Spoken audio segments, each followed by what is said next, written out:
আপনি কি জানেন, আমি একদিন বিকালে ঘুম থেকে উঠেই টিভির সামনে বসেছি। মা এসে বলল, নে মিষ্টি খা। আমি বললাম, কিসের মিষ্টি মা? মা বলল, পাশের বাড়ির আন্টি তোর জন্য দিছে। আমি বললাম, আমার প্রতি তিনার এত দরদ উতলাইলো কেন? মা বলল, তোর জন্য তোর আন্টির ওজন কমছে।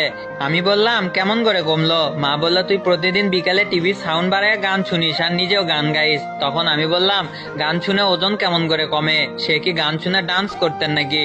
মা বললেন, আরে না।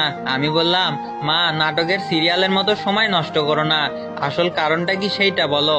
মা বলল, তোর আন্টি ভাবছে প্রতিদিন তোর বেসুরা গান না শুই না রাস্তাঘাটে হাঁটাহাঁটি করা উত্তম। প্রতিদিন বিকেলে হাঁটাহাঁটি করেন, তার কারণেই তার ওজন কমছে। ধন্যবাদ হিসেবে তোর জন্য মিষ্টি দিয়া গেছে।